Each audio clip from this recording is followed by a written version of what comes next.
Hello, my friends. I hope that you are going to come and join us in Las Vegas. The first ever stand-up community official gathering will be in Las Vegas March 22nd and 23rd. On Saturday, the 23rd, we will have podcast tapings. We will have comedy and music at night with J.L. Covan, Christian Finnegan, Ophira Eisenberg, Jared Yates Sexton, now set to join us, and so many listeners have already told us they've bought tickets. If you have any questions about where to stay or anything else, email me, standupwithpete@gmail.com, with the subject Vegas. And you know who else is going to be there? The great John Carroll playing this song. Take it away, John.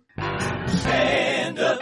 That's right, everybody. Las Vegas in March, and tonight online, it is the Stand Up Happy Hour Hangout every Thursday, 8 p.m. East for paid subscribers only. For as little as $5, you can have access to our Hangouts, to our Discord platform, make new friends, connect with people all over the country and the world at the Stand Up Happy Hour Hangout. That's tonight at 8 p.m. You should get a link emailed to you every single day and on Thursday for the Hangout. Joining me on today's show, my special guest is David Rothkopf of the Daily Beast and Deep State Radio and so much more. My conversation with David begins at 28 minutes in, and you're not going to want to miss this one. It is personal and funny, as well as we cover several important issues in the news and his latest at the Daily Beast. But first, I've got your headlines. Each and every weekday, I'll read you the top headlines that impact you, your community, your country, and your planet the most, as well as give you a sampling, a charcuterie board of audio clips from the past day or so. So let's get to it and tell your friends to listen, if not for anything, just for the news, but stay for the best expert guests in all the land.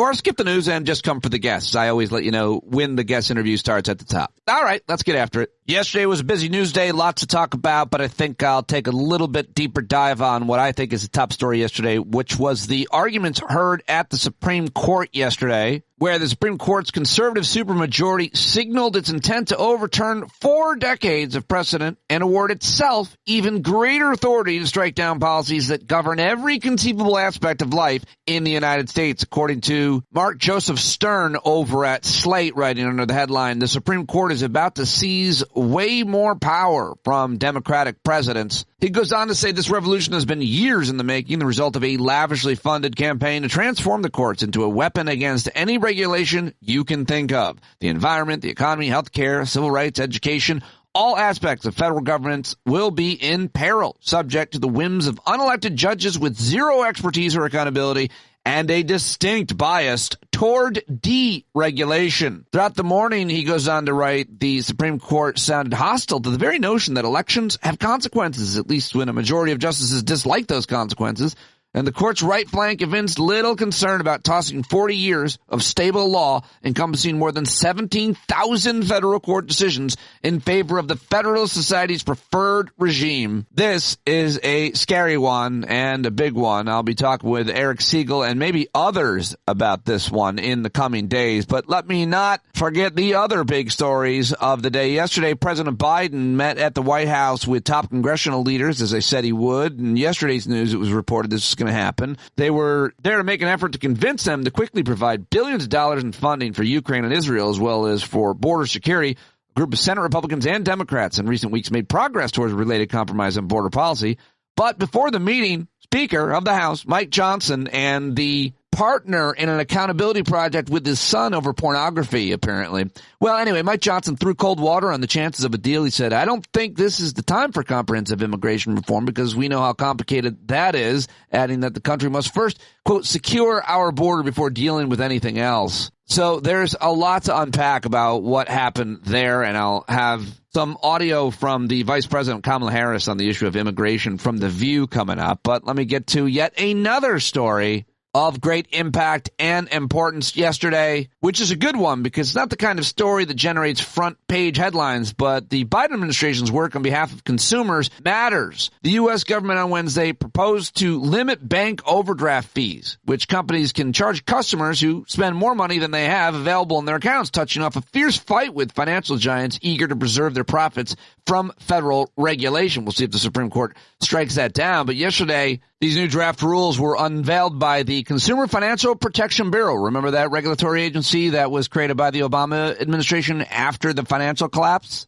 Well, it's a really important thing. It's an important story, and it's government protecting us. So look into that one. And I just wanted to mention that here as part of the headlines, a good one. I mentioned this vote yesterday that Senator Bernie Sanders was going to put up. The Senate on Tuesday sidestepped this attempt to use a little-known statute to force the State Department to publicly assess whether Israel had been using U.S.-provided weapons to violate Palestinian human rights in the Gaza Strip. Well, the final vote was 72-11, so that went down in flames. But all of the senators now are on the record, and history will see them how, well, it all depends, because everybody's going to have their own version of history, is my guess, in the future. But stay here on Stand Up for the one that has been created on Earth One and what I would call reality. Well, moving on, Steve Bennett over at Mad Owl Blog says whether you care about it at all, Baltimore or his largest paper is well worth your time. This story about the Baltimore Sun. In a tense 3-hour meeting with staff Tuesday afternoon, the new Baltimore Sun owner, David Smith, told employees he's only read the paper 4 times in the past few months, insulted the quality of their journalism, and encouraged them to emulate a TV station owned by his broadcasting company. So a really important story that I want to read into, but anybody in the Baltimore media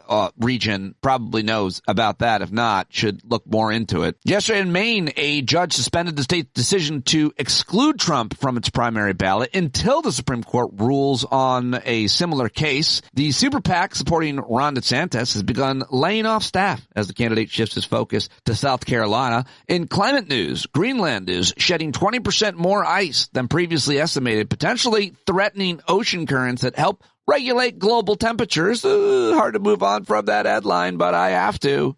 In China, the country's birth rate has continued to fall despite government efforts to encourage women to have more babies. I'll talk with Dexter Roberts on the program about that this week. In Kenya, the doomsday cult leader, Paul Mackenzie, who the authorities said had directed his followers to starve themselves, will now face 191 counts of child murder. I'm glad that Kenya is holding their cult leader to account. That's good news for Kenya, I guess, but terrible for the horrible massacre that he committed.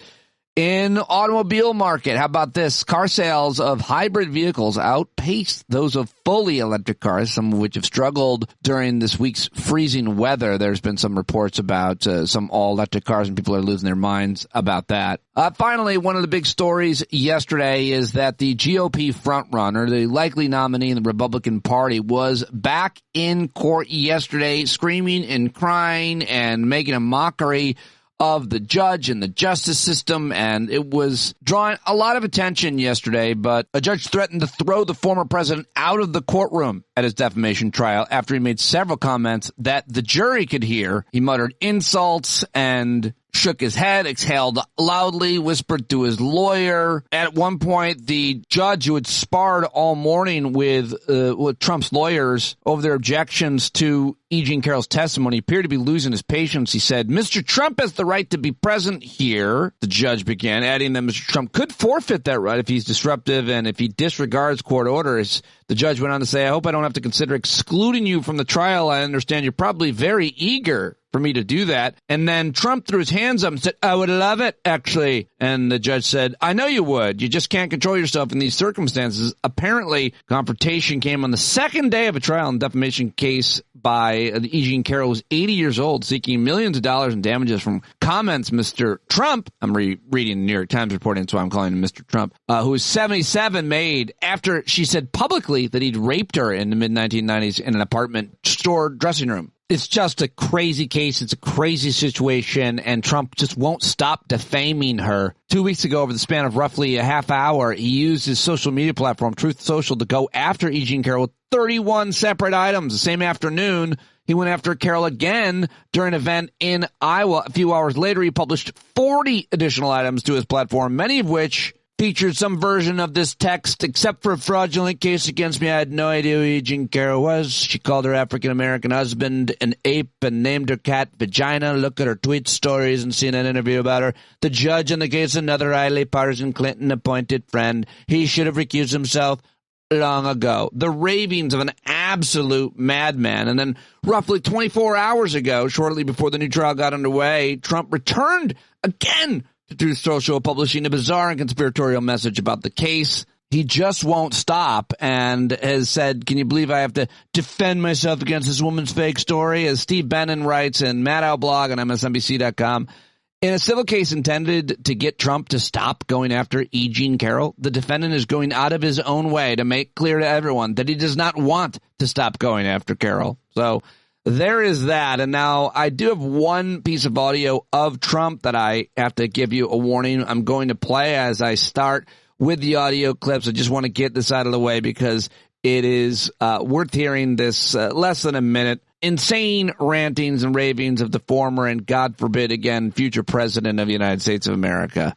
So, as you know, the First Lady's mother, former First Lady, passed away. The funeral is tomorrow, and we would have assumed that for a trial like this, it's not an emergency in terms of timing.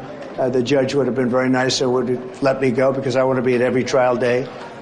Because I saw what happened in the first one where I was asked not to go by the lawyers very much. They said, it's demeaning. There was no evidence. There was no anything. And so I didn't go. And I understood exactly what he meant when he said it was demeaning. There was no reason to go and you shouldn't go. And I decided on this one, same judge. He's a radical Trump hater. And I said, I will go to all days. So what happened very terribly is we asked to just delay the trial for one day so I could go to the funeral tomorrow and then we could start Friday or Monday or any time they want. And he said, absolutely not. The trial will go on just as it is. You can go to the funeral or you can go to the trial, but you can't do both. I thought it was terrible. So he would rather have me miss the funeral or go to the funeral and miss the trial. And that's a nasty man. He's a nasty judge. He's a Trump-hating guy. And it's obvious to everybody in the court. It's a disgrace, frankly, what's happening. It's a disgrace. Happens to be a Clinton appointment, but I'm sure that has nothing to do with it.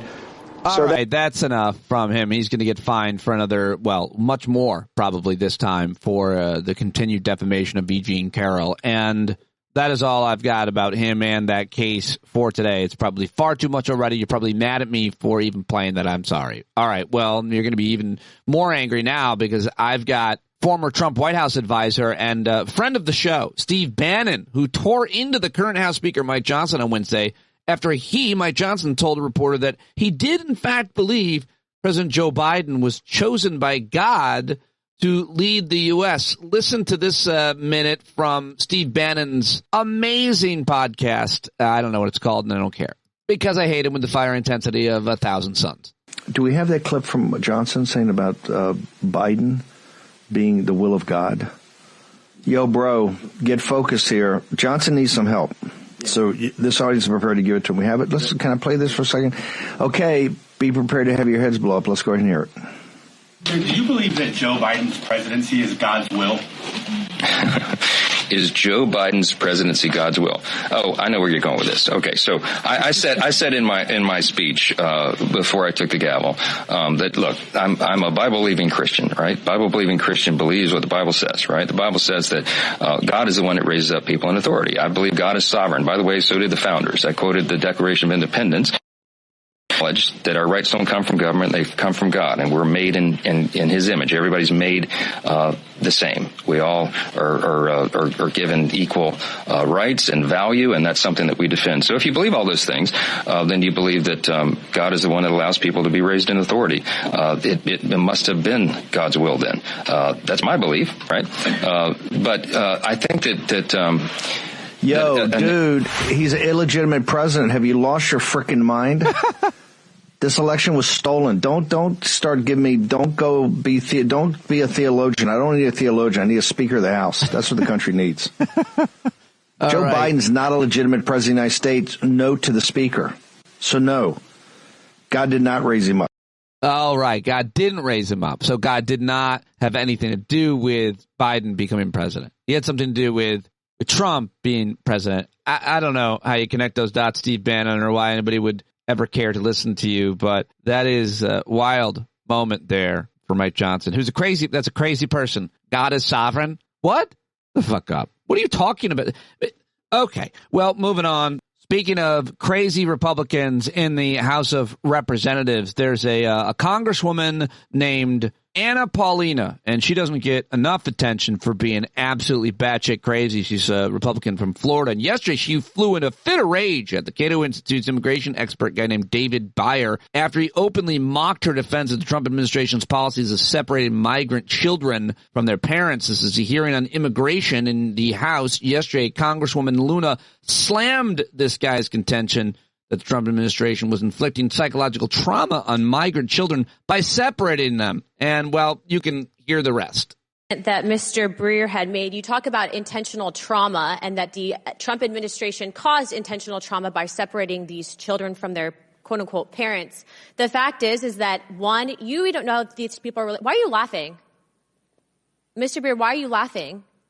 Because you said quote-unquote parents, as if they weren't really their parents. You have no idea. Not only have you not been to the border. I do have an idea. Hold on, I'm not done. You have no idea if these people are their intentional parents or not. Oh yeah. You have no idea. That's exactly why we do family. Really? Are you psychic? No, have you won the lotto, Mr. Breer? I don't think you have. Read the Office of Inspector General report on family separation. You have no idea what you're doing, and you are hurting these children.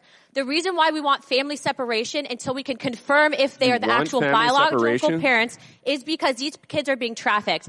As a father, that I do. Excuse me. I'm a mother. We can go back and forth, but I'm done talking to you because what you did was destructive.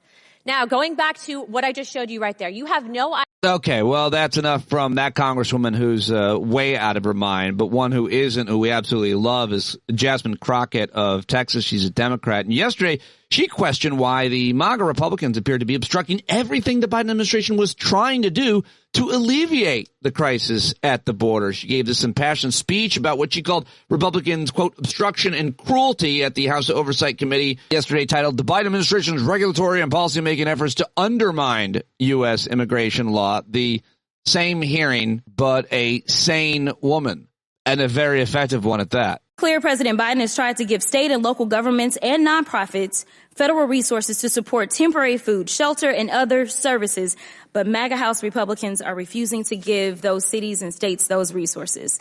President Biden has tried to put 1,300 more Border Patrol agents at the border to help, but Republicans have obstructed that request. Republicans want to cut the flow of fentanyl coming into the United States. President Biden has tried to give our border agents 100 new cutting-edge inspection devices and add 1,000 additional law enforcement personnel. Republicans obstructed that request. Honestly, I can't tell if y'all are for anything other than obstruction and cruelty. Just take a look at my governor last week. He said, and I quote, "The only thing we're not doing is we're not shooting people who come across the border because, of course, the Biden administration would charge us with murder." I know Governor Abbott doesn't understand the law, but let me say this, that absolutely would be murder. And with that... All right, Jasmine Crockett, excellent as always yesterday. And on this issue of immigration, Kamala Harris, the Vice President of the United States, she was on The View and took questions from the conservative Republican former Trumper Alyssa Farah about what the administration can or should be doing on immigration. And she explained, as I've explained, as many people have explained over and over and over, if you understand the issue at all, you realize the solution to our immigration problems lies in actual federal legislation, national legislation that would cover the entire border and comprehensive border immigration legislation, security, regulating people's pathway to citizenship, work visas, healthcare, all kinds of other stuff, DACA recipients. There's so much to talk about when it comes to healthcare, employment, and education for immigrants, refugee status, all of it in addition to security. Anyway, Kamala Harris handles it pretty well, pretty perfectly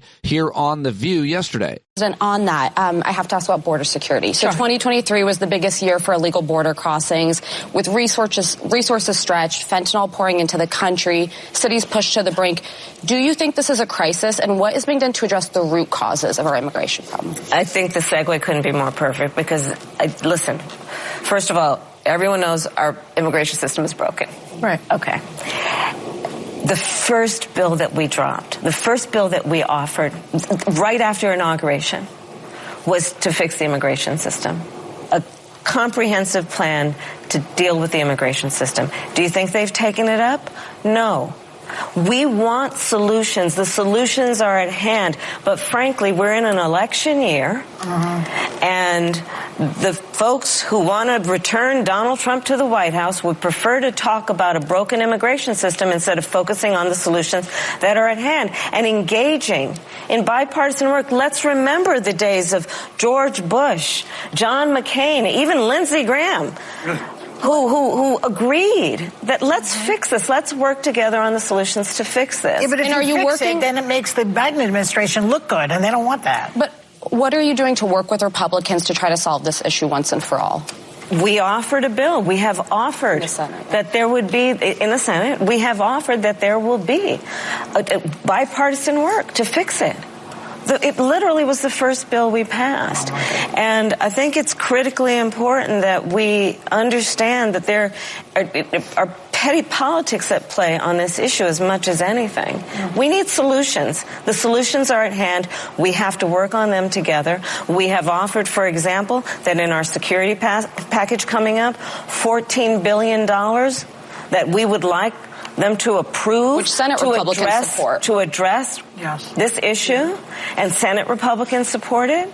So, hey, let's all participate in solutions if we want to call ourselves leaders. My goodness. All right, there you go. That's Kamala Harris, the vice president, on The View yesterday. Also on The View, let's stay there because I thought this answer was fantastic. The conversation turned to Nikki Haley, her ignorance or denialism about racism in America. Ana Navarro, who's real smart, Republican former Republican on the panel. I just thought this was so great. And Joy Behar's comments as well really nails the issue with Nikki Haley. Ana Navarro on The View. Look, we all know, we know that Nikki Haley is an incredibly smart, articulate woman. But every time she opens up her mouth when it comes to race or slavery, she opens it up to put her foot in it. And why does she do that? Does that make because her, she's running in a party where being a woman of color, talking about race, is considered being a whiny, ungrateful to the United States for the opportunity it's given us and playing identity politics. Right. And so she then tiptoes around it,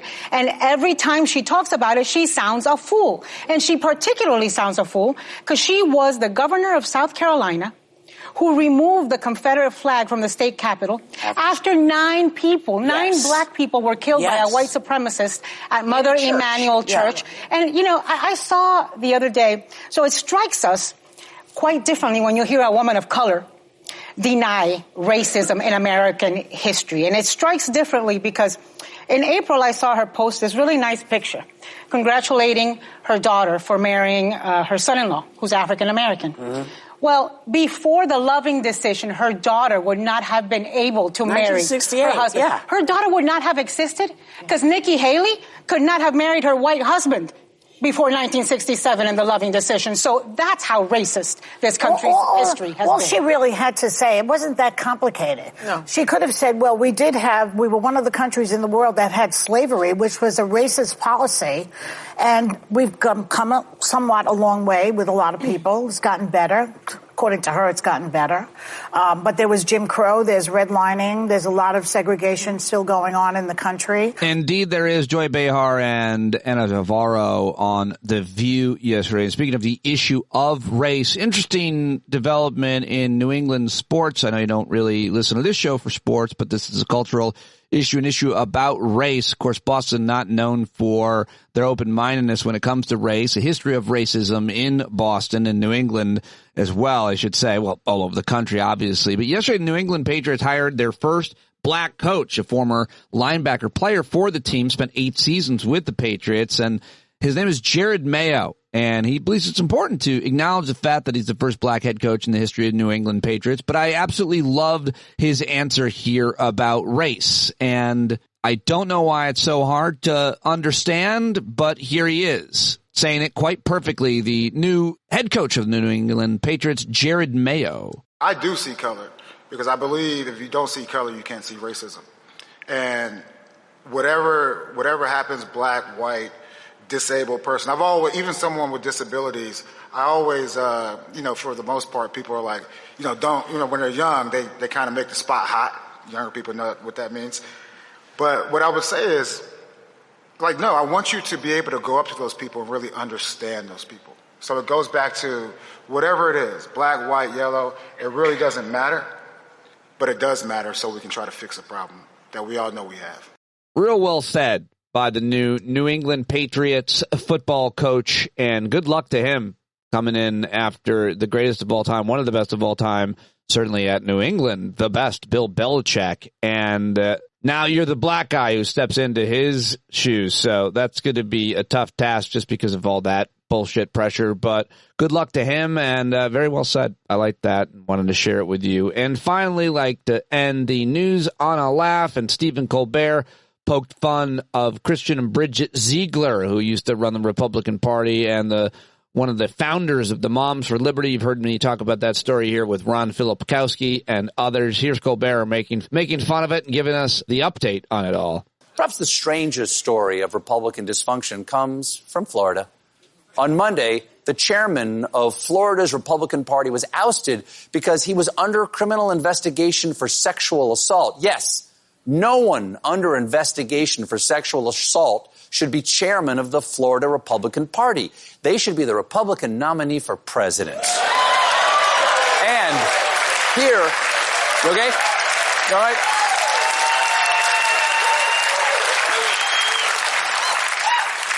Here's what happened. The chairman, Christian Ziegler, and his wife Bridget decided to spice up their marriage by inviting in another woman, which is fine. No judgment, except a lot of judgment, because Bridget is a conservative activist who has promoted anti-LGBTQ policies and co-founded the right-wing group Moms for Liberty. Yeah. Which explains the Moms for Liberty slogan, it's not Adam and Steve, it's Adam and Eve, and sometimes Sandra from Hot Yoga. Limber Sandra. She brings her own mat. Here's how the alleged sexual assault happened. Last fall, the threesome had a scheduled encounter but had to cancel because Ziegler's wife was sick. Ziegler wanted to move forward with the meetup and is said to have refused to take no for an answer when the other woman declined to have sex with Mr. Ziegler, explaining she was mostly in for her. It's got to hurt to be in a three-way and find out you're the shemp. No, for my younger viewers out there, that's a reference to the Threesome Stooges.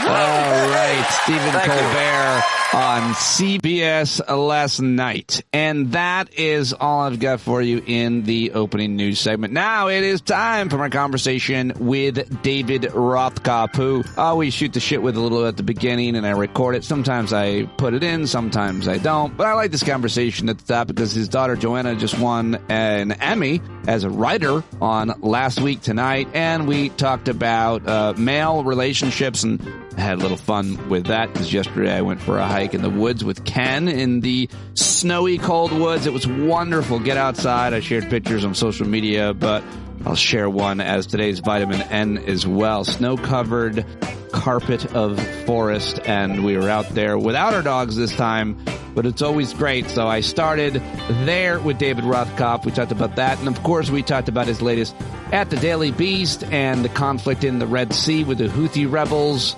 the continued Israeli response, which the horror created so much horror in Gaza, and more. The Trump's trials. Always a great conversation with David Rothkopf. You got to listen to and support his Deep State Radio network of podcasts and get his latest book, The American Resistance, the inside story of how the Deep State saved the nation. Of course, read him at the Daily Beast. Follow him on all of the social media. Ladies and gentlemen, David Rothkopf. David Rothkopf is here. I'm cold. I'm in the shed. He could see that. I got lost. I've started a little late. I appreciate your generosity with starting 15 minutes late. I got lost in the woods this morning, hiking in the snowy woods with my friend. Do you hike in the woods with a friend of yours, a male friend?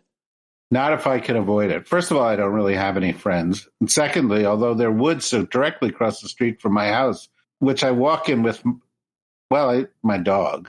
And my wife and my dog often walk in the woods. I really would prefer to be on a beach in the sun. Yeah. I do not like the cold weather at all. So do you now, you won't go for like a hike with a fella? Because I'm telling you, this guy is like a teacher of mine. He's a really good friend. We have great talks. I was going to ask you if you would go for a walk with me, but now your like discomfort and your ridicule is making me feel uncomfortable. Yeah, I'm not that comfortable having guy friends. Is that right? No, of course I am. I don't know. Like, when am I going to walk in the woods? I'm from New York. Where the fuck are the woods? And then why would you go in the woods? The whole point of civilization was to get out of the fucking woods. Was to pave them over, apparently. Exactly. It was to get out. Wow. Well, I love the woods and birds and whatever, but okay. I prefer the beach. Yeah, well, we know what happened to you at camp. You told us right here on the show, so maybe that's some kind of trauma. Camp was a bad experience. Trauma for you, and that's why you don't want to head into the woods across the street. Well, the dog does, and we go there periodically, but there are all these dogs off leash and these people, and they're like, oh, my dog never bites anybody, and then he immediately goes after your dog, and it's like, yeah, who needs that? I'd like to see you I'd like to see you negotiate that with great diplomacy. Not friendly. No, I bet not. Like, my wife is very friendly to everybody. I'm not. I'm like, my dog has rabies. Leave my dog. You have.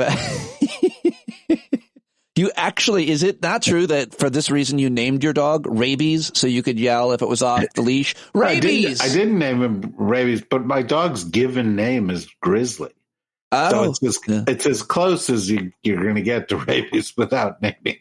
So I also wanted to just quickly say congratulations. Your daughter won another Emmy Award, this time for writing last week tonight. Fifth Emmy Award. Fifth time. Wow. Fifth. She has 5 Emmy statues, your daughter. Yes. That's a pretty big deal, I would say. She sent me a picture just now of the 5 Emmys and her cats trying to slalom between the Emmys. If someone told you when she was a little girl, someday this little girl will win 5 Emmys, what would you say? I wouldn't have doubted it. Yeah. She was pretty formidable little girl. She and her sister both are pretty formidable. But, she's in her early 30s. It's happened a little faster than I thought it would have. But I was very glad for all of us who are out there who root for the John Oliver show. Those talk shows pushed them out of the category because they'd won for 7 years in a row. And I thought this was unfair. That put him up against SNL, which had won for 6 years in a row. And I thought this is unfair, although I think the writing on SNL is crap. And John Oliver triumphed for the 8th straight year. Pretty great. Which he deserves to do. That show is so fantastic. It's better comedy than you get anywhere else, and it's better journalism than you get anywhere else all at once. I couldn't agree more. And 3 more years. He just signed for 3 more years. So good for Joanna, good for me, and good for the public because of the public interest. It's a public interest show for sure. It is. And it's also hugely entertaining. And, the reality is this, and you get this. This is, part of your shtick, and I get it a little bit less well. But, a lot of the really, really serious stuff that goes on in the world has dark comedy laced inside of it. and it's really important to be able to see both components. For sure. And I also think a lot of really important things, I've always thought this, are very boring. Very, very boring, which is how we all get screwed on something like tax policy or trade. It's hard to understand, or it's boring. Well, they're not boring. They're presented in a boring way. I used to be the editor of a magazine called Foreign Policy. Okay, that sounds pretty boring. And we would write about foreign policy, every day, but, a bunch of articles on different parts of the world. And, I went into this with why is this so boring? This is about power. It's about money. Yeah. It's about war. It's about ambition. And if you write these things in terms of the human story within them, they're really interesting. But most of the time somebody goes, well, the school tax will go up 3/8 of a mil on whatever. And, people get 2 sentences into that. They tune it out. And the next day they find out they don't have as much money in their bank account. No, you're absolutely right. It's not that these issues are boring. It's that they are not being told in an interesting or entertaining or way that's engaging, which is sometimes hard to do, but good creative people can do it. That's why, John Oliver, he goes on and it's almost a gag. He picks the most obtuse subjects, the home package delivery cartel or something like that. Dollar store, exactly. And then you're like, what? And you get into it and you realize there's a lot of bad stuff going on out there. Nobody's calling attention to it. And it's, for some reason, I just don't understand why major news outlets don't get it. Why they don't get it. And the only way they can think to make things interesting on cable news is cage matches. Well, the other thing that people don't talk about enough, and maybe we can make this interesting for 1 minute. The other, obviously they pit people against each other. They make it divisive. There's all kinds of sound effects and so on. But like, I was doing Stephanie Ruhl's show on MSNBC a couple weeks ago in studio, and they have a Steadicam operator. It makes watching anything more interesting, but it's a guy who literally moves. The sets that they have, I was watching some British show, are sometimes so elaborate and well lit. It's still just two guys talking, and anybody can be two guys talking. And you do a great job of it with all of your programs now, and I try to do it here with you. But a lot of times it's just like bells and whistles. It's not a better or more thoughtful or more informative conversation. It's just a steady the contrary, and that's. Here's the thing, and I don't like bring this up when I go on MSNBC, but, the reason podcasting does so well is that people form relationships with people that they trust, and they get their news or information or analysis in a way that is, more entertaining for them and more convenient for them. And, it doesn't need a Steadicam operator. It can be just what we're doing here. I do think you should have a Steadicam operator in your home office there. Oh, we do in the house. Oh, you do? How is Joel? Isn't that his name? He wears a harness everywhere. Well, like, remember that movie, I think Albert Brooks did a version did a movie. There were these people and they had these little sort of camera pods like built around their bodies and, real life. Real life. It was real life. Got it. And Albert Brooks is one of our great geniuses. Yes. But there were people around constantly, so. That's like what your internet history is. My internet history? Well, everybody's internet history is everything anyone would want to know about someone. It's every all search I can you say do. Is, yesterday, because, we have a growing company, I signed up for the company version of ChatGPT so everybody can use it. And I started just noodling around with ChatGPT. Oh, interesting. What was your experience? It's just, have you ChatGPT? No, I need to do it. I gotta. You just go in and say, describe Pete Dominick, and it'll come back with everything it can come off of the web about you. His head is ripped.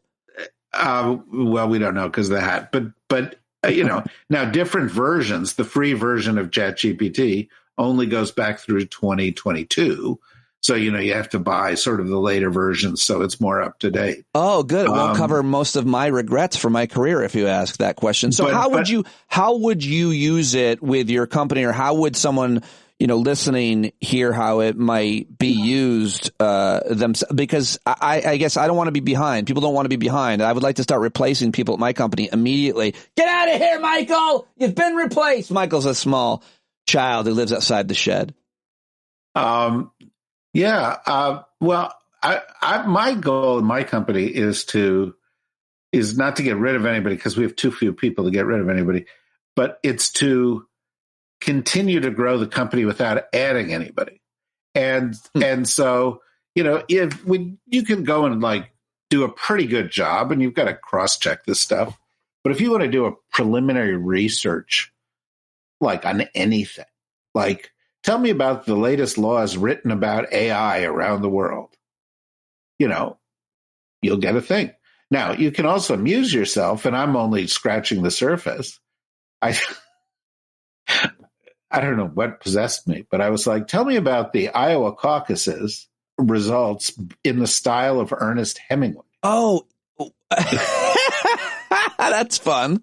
And it came back, it was a swirling, dark, cold night. It was funny. Oh, that's great. That's good for comedy to describe certain settings. You could just pick your favorite author, or whatever. Well, it could be conceivably. I don't know how, you have to test the limits. I mean, you could say, do it in the style of Joe Coy, And then, there'd be no jokes in it. Oh, Joe Coy taking shots. Shots fired, Joe Coy, everybody. Brilliant move. The Golden Globes were terrible. A brilliant move for him to do that, because all he did was got more fans. He didn't lose anybody. I'll tell you that right now. You think? The dude is a monster in the entire Asian diaspora. He's got a huge following, and more people are just going to have heard of. No one's leaving that guy. Now it's these guys that are, the rise of all these ethnic comedians has really not been great for the whites. Well, what is Dominic? Who are your people? I really don't have any. That's the thing. I'm like a lot of fourth and fifth generation Americans. We have no identity. We just know that we are on top, and now we're being. Well, we did our on our dog. we took a swab, and then we got his DNA, and so we know he's part Great Pyrenees. Are you part Great Pyrenees? I'm quarter Great Pyrenees, and then my mom was Andes. Oh yeah. And my dad is Lebanese, Italian. My mom is Irish and something, but I don't have any ethnic identity really that I. So you don't do any great jokes about Lebanese, Irish diaspora? No, but I've been invited to perform at the Arab American Comedy Festival because my dad's father was first generation Syrian Lebanese man. Yeah. So that got me in. Well, no, it works. My wife is half Bulgarian and half Mexican. And she's gotten kind of prominent from her work as a singer, but also in the government. And she just got invited to give the commencement address at the American University of Sofia, Bulgaria. Well, that's because they're like, you're a prominent Bulgarian, right? I think what they do is they wrap your talent around whatever degree of ethnicity you have, right? Oh, look, that person's Sicilian on their father's side. Please come and give the address or perform. But it'd be back. The point. Jews hate me. Well, the point is Jews, blacks, Joe Coy, who's Filipino American, Russell Peters, who I think is actually, I don't know if he's American, he's Canadian, Indian. They have these huge followings of people that, are relative to their ethnicity somehow. So, because they get all the jokes, they get all the references, all the cultural references, which leaves white people out here in the cold. Well, let's examine that with a few exceptions, and I would limit it to you and maybe Steve Martin because Robin Williams is dead. White people aren't that funny.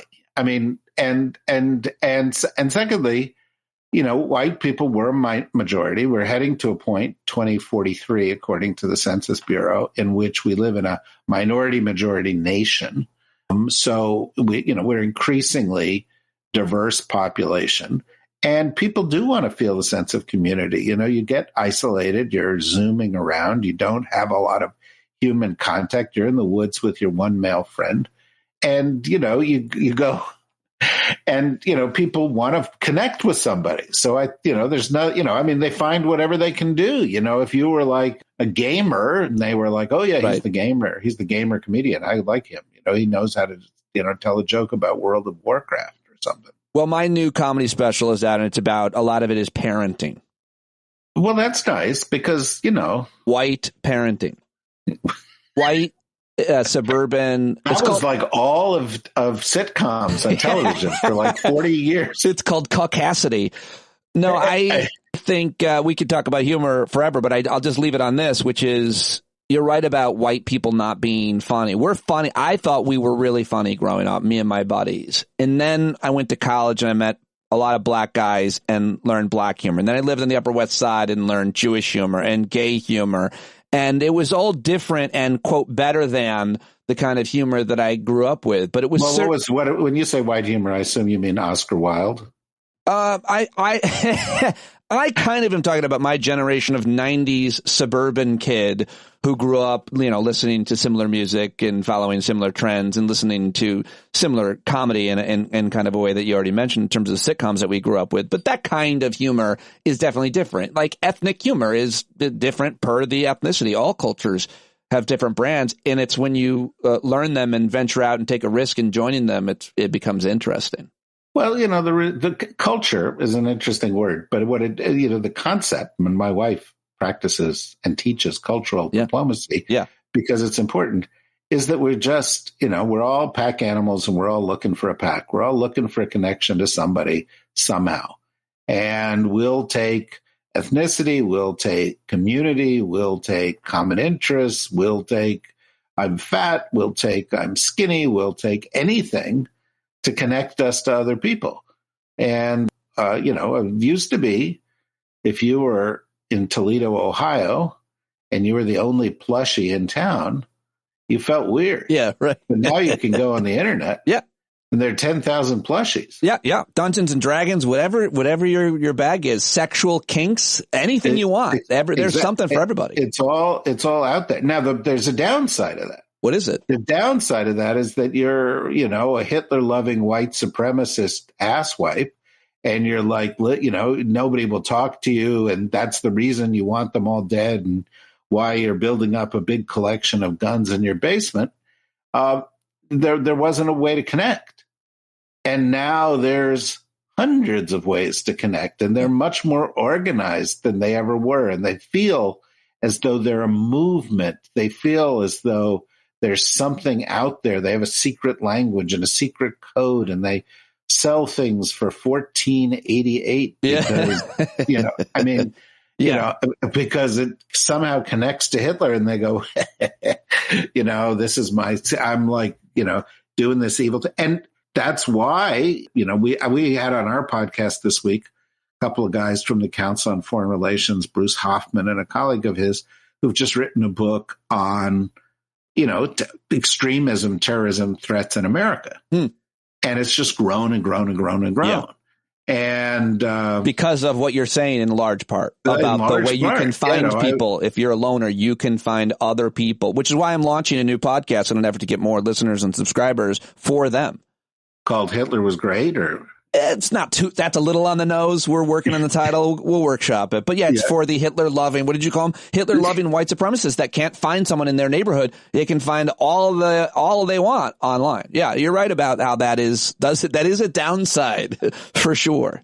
Yeah, it is. Hitler was born on April 20th. And so if you did a podcast called 420, you would get both the Hitler lovers and the potheads at the same time. It's a good cross. You're always thinking. Thank you. I appreciate that. And, that's a fusion, in little sort of fun Nazi-shaped edibles. Yeah, well, you're talking swag. Yeah, well, that's the merch is how you're going to make the money. That's for sure. How the fuck are you going to make money? I mean, you and I are both podcasting, and you live in a shack, and I, me too. You actually downgraded. It's a shed. It's a shed. It's waterproof. A shack sounds like very porous. Is the shed, is it one of those like prefab sheds from like Lowe's or something? And it's a Home Depot shed that used to serve as a garden shed with tools in it and stuff. And then I left corporate media and put insulation in it. Because from this perspective, it looks pretty damn fancy. Yeah. Once you're inside it and you realize how close you are to my face and how little space there is, it becomes strangely uncomfortable no matter who you are. Let me ask you, you seem to love the Houthis and their humor. Yeah. Speaking of they're great. Ethnic humor, you're very into Houthi humor. You've written a piece over at The Beast recently, the U.S. and UK striking back at Houthis after their Red Sea attacks was the right call. And I was going to take an easy shot at you, but it's just, you do say very much, you articulate how this looks and sounds for many Americans of a certain generation and the forever wars that we've gotten used to. And there's certainly a lot of Democrats in Congress that are pissed off that President Biden hasn't asked for congressional approval, but you are defending these attacks because you're worse than Paul Wolfowitz. So make the case. Yeah, no, I think, the one thing we need is another big war in the Middle East. Is that right? It really stimulates the economy. And I think you can learn the wrong lessons, as many people have, from our involvement in the Middle East, and this happened. The Bush administration came along, they went in, they picked a fight that had nothing to do with 9/11 by going into Iraq. We got engaged in a lengthy war there that actually didn't achieve anything, alienated the world, killed perhaps 600,000-700,000 people, cost a couple of $1 trillion. We got involved in this lengthy nation building nonsense in Afghanistan. And so then the Obama administration comes along and they say, that was terrible. We're not going to get involved anywhere. We're not going to do, we're not going to stay. Russia's going into Ukraine. We're not going to do anything about it. This shit's going on in Syria. We're not going to stop them. And that's the wrong lesson. There are times when you use force in order to make it less likely that there'll be a big war, as opposed to more likely that there'll be a big war. Now, it's a calculated risk. The Houthis have been involved in a war for a long, long time. They're a rebel faction. They're used to being shot at. It's possible that they'll just keep at it, and they're supplied by the Iranians, and the Iranians like, stirring up trouble in this part of the world. But on the other hand, the attacks of the Houthis were taking a big toll on shipping. Yeah. And initially 50 countries got together and they said, let's find a way to protect ourselves against these Houthi attacks. And then another group of 13 or 14 countries thought they would get more affirmative. And then in the UN Security Council, they passed a resolution on this. And so when the United States took action, it wasn't doing it alone. It was doing it as part of a bigger group. And it was U.S. and British planes that attacked. They were backed up by Australians and Bahrainis and others. So it was not unilateralism. It wasn't, Dick Cheney gone wild. It was something much more focused, sensible, and purpose-oriented. Now, they've gone in, as of last night, 3 times. And, with very precision-guided weapons with an objective of destroying the capabilities of the Houthis. And we'll see to what extent it actually results in fewer and fewer of these attacks taking place. I also say in the article, the best way to get these attacks to stop is to end the war in Gaza. Oh, so now you're an appeaser to the Houthis? No, I'm not. I've always felt that, the objective of the Israelis ought to be to make Israel safer. And the way you make Israel safer is that you go after Hamas in ways that actually matter to its capabilities. Right. You take out its leaders, you take its money, you get rid of its logistics, you do, and that requires special operations and not a war to destroy an entire city or a series of cities in which 2.2 million people live and end up killing over the course of 100 days, 10,000 children, 25,000 civilians, and, committing what are essentially atrocities. It was wrong. It doesn't advance their objectives. They are no safer today than they were. And in fact, they're less safe than they were. It's hard not to make the argument. It's hard for me not to see the argument that, to the point that you made about that they're less safe than they were, that you've created a generation, at least of Palestinian survivors. Of course. Who will want revenge. Or of course they did. Will always be the enemy of, or will... Every Palestinian who lived in Gaza lost their home.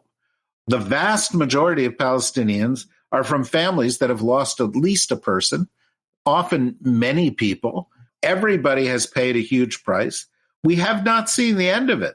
There is a humanitarian crisis going on with regard to water, with regard to food. I think we're 6 days into an interruption of any kind of communications with the West that clearly has a social consequence. It has a humanitarian consequence. It's got an economic consequence. There's an absence of food. We don't know how much worse this is going to be. But what we do know is that the Israelis have so far not listened to the admonitions that they shift their approach on this. And in fact, there's stories out there even today that, Netanyahu, in order to survive, needs to keep this going. And because he knows that as soon as they dial the war down and there's time for an election in Israel and people aren't on a war footing, he'll probably be pushed out of office. The cravenness of that with any leader, and we've seen that throughout, they have to keep up a violent war, or they have to start a war, or I think it was you I was talking about with Nixon in 68, was it? And it's that you would keep up a war for your own personal. Well, but look, wars are not fought because typically,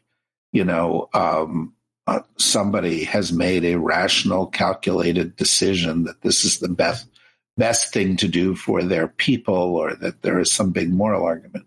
Wars tend to be fought in order to advance the personal interests of a few powerful people.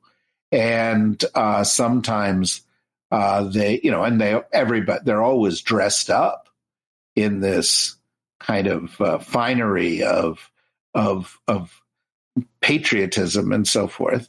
And sometimes they're, for a good cause, defeating the Nazis. I mean, you mentioned the securing of a shipping lane of the Red Sea so that ships don't have to go all the way around Africa. It's not, I don't want to call it a war, but it is a military action. It's causing disruptions, economic hardship for people. Prices are going to go up for certain kinds of things. And, but there's another thing that made me think that they're taking this action made some sense is, the Houthis haven't hit a ship and killed 30 people yet, but they might. And the day after they do that, the pressure for some big war is going to be much higher. And so you've got to sort of look at it and say, how do we manage this issue in a way that is in the interests of international law, is in the interests of our country, and, has a comparatively lower risk than not managing it. And that's why I think they've correctly come to this decision. Now, if this unravels into something bigger, I'll come back to your shed and try to explain that. Well, I appreciate that, and I look forward to it. And with respect to your heart out, which is about 4 minutes and 59 seconds left, I want to give you a choice of the last questions topic. I know you've got to go interview a spy or a former president or maybe your masseuse appointment. I imagine that's probably the last one. But either Iowa caucuses or Trump's second defamation or any legal issues? Which of those issues do you want to mention anything about here at the end? Well, I'm happy to mention something about both of them. The Iowa caucuses are a complete sham. It's not newsworthy. I don't know why anybody covers this bullshit. The last winners of the Iowa caucuses were Ted Cruz and Rick Santorum, the President Santorum. And 100,000 people voted, which is 14% of the Republican people of Iowa. They were mostly old, mostly white, not representative of the United States.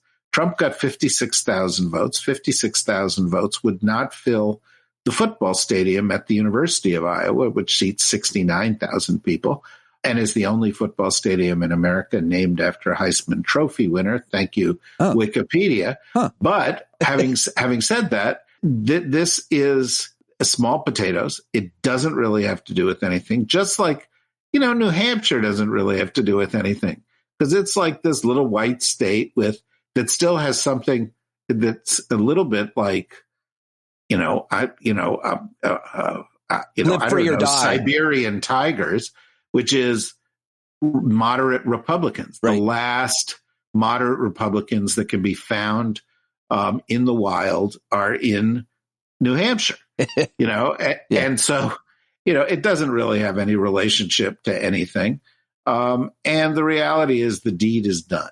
Trump's going to be the candidate because there is a sufficiently large number of people within the GOP, even though half of the people in Iowa voted against him, that he will always be the dominant candidate, even if a lot of people have misgivings.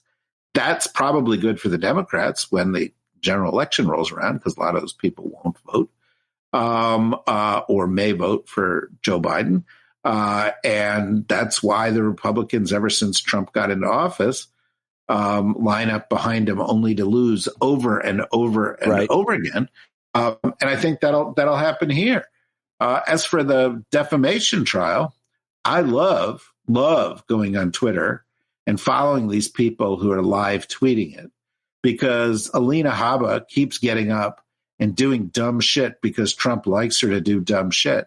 And the judge is constantly going, sit down.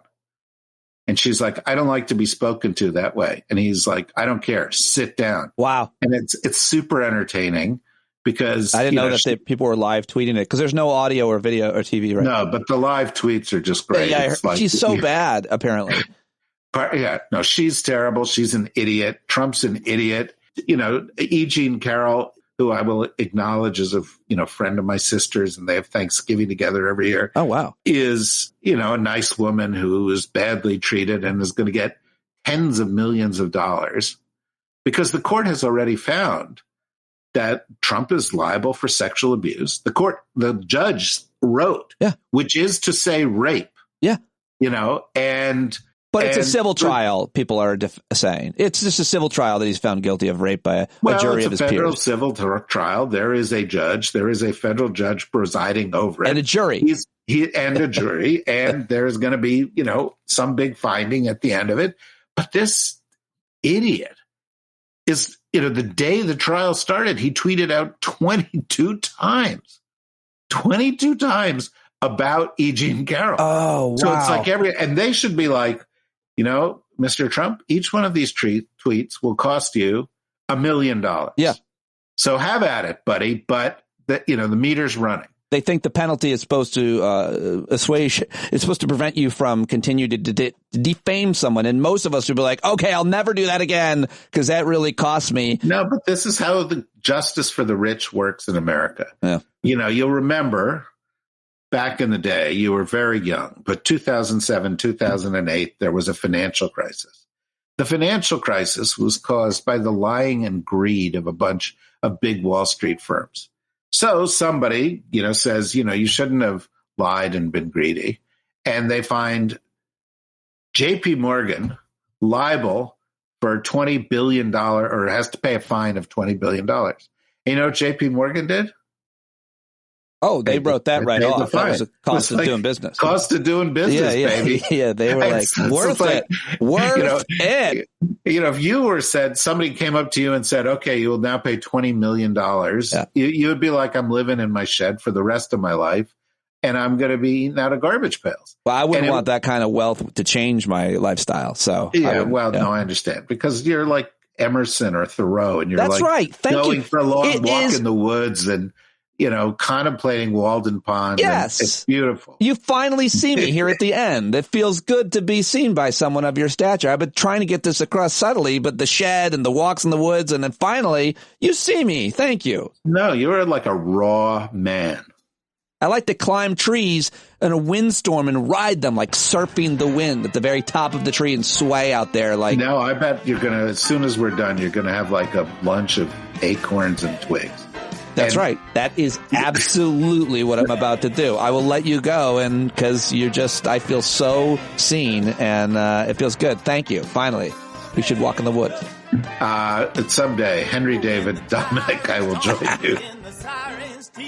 Yeah, there he goes, David Rothkopf. I'm Henry David Dominic. I love it, and I really appreciate you listening to the show all the way here to the end. My bumblebees, you're wonderful, and I can't do it without you. I thank you so much, infinitely, each and every day. I hope to see you at tonight's hangout at 8 p.m. East. There's a link in the show notes, of course. If you haven't written a review, please do on Spotify or Apple iTunes, and follow me on TikTok, Pete.Dominic, and YouTube and Threads and all of the rest where you gotta be to promote your wares. All right, that's it. John Carroll, take it away. There's a whole lot more of us who know us right. They'll keep right on ignoring us if we keep sitting tight. You got to open up the window to let in some light. You gotta stand up. That's right.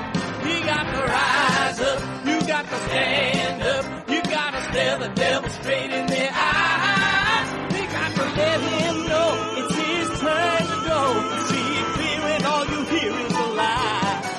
Don't get up off of your butt, get down off of your fence. Even if it ain't a very friendly audience, well, they'll begin to listen when you start making sense. And you stand up, stand up. No need to point your rifle to defend your town. Just stand up, stand up.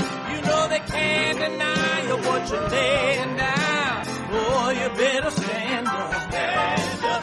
Show your face of every color, yellow, black, red, and brown. See the place where every lost child will finally be found. There's only one thing to do before we stand our ground, and that's stand up, stand up. Well, the founding fathers saw a land for all. They had to stand up, they had to stand up. They had a keen imagination for a crystal ball, drawing all the plans of stand up. But all they had to go on was the time they were in, with other causes for laws change was gonna come before the change could begin. They had to stand up. All right, they had to stand up. We got to stand up. We got to look the devil square in the eye. We gotta let him know it's his time to go and make it clear when all we hear is a lie. Why you lying awake wondering where the money all went? It'll be the cost of freedom that'll go unspent. You can see him flee the scene of that experiment if you stand up.